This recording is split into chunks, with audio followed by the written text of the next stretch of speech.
The year 2025 dropped critical issues of economic and business values on Nigerians. Some were easy to embrace, while others drew public disappointment. In this report, Effiong Aircorp reviews major events that shaped the economy of the nation last year. 2025 held great economic hope and impact for Nigerians in national development. Starting from the oil and gas industry, which brings revenue, production output improved. With reforms in the sector through the PIA, Nigeria was able to get average output per day that hit about 1.71 million barrels. The achievement was possible as a relative peace was maintained in the Niger Delta, just as vandalism of pipelines and oil thefts were reduced, leading to focus on meeting OPEC's production targets. Inflation figures thoroughly improved as headline inflation dropped from 24% in January to 14.45% in November. The inflation trend came in line with the government projected target of 15%.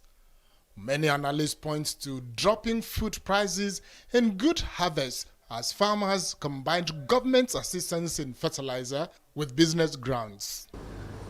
Nowhere in the world that tax reform will be any easy. 2025 was large with presidential assent to 4 tax laws on June 26.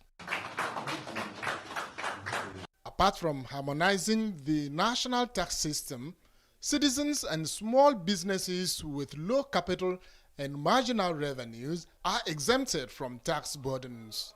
Though some people have called for amendment, especially regarding capital gains tax on investment, the laws are commencing January 1st, 2026. In 2025, Federal Ministry of Finance, through its incorporated company Morphe, listed 1 billion naira real estate investment instruments at the stock market to provide easy window for housing infrastructure. The Ministry of Finance incorporated real estate investment fund broken down into 100 naira units so that all those who are willing at all levels in the society have a chance to invest profitably, safely and profitably for themselves.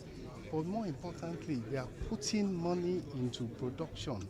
They're putting money into real assets. They are putting money into growth of the Nigerian economy. 2025 also witnessed robust arguments and debate on continued importation of petrol, while Dangote Refinery flaunted ability to meet all of our oil and gas needs. Anybody who can buy 10 trucks, to come and buy 10 trucks at 699. We are going to use whatever resources that we have to make sure that we crash the price down. We will get these sales. Maybe it will take us a week to 10 days.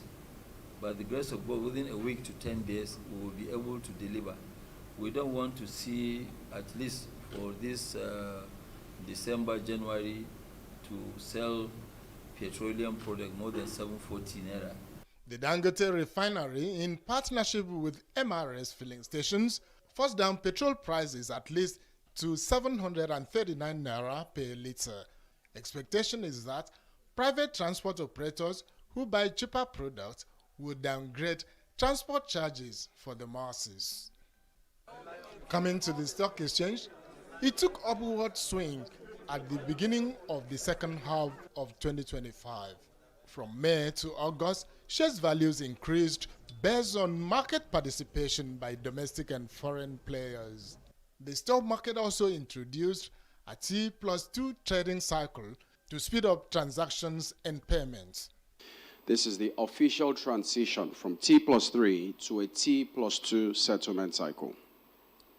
Today's milestone transcends the technical adjustment of shortening timelines.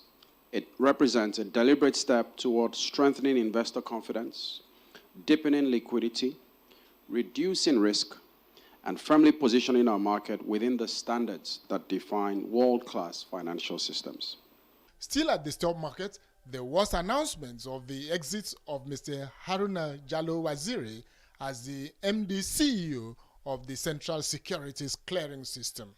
Mr. Shehu Shantali succeeds Jallo Waziri.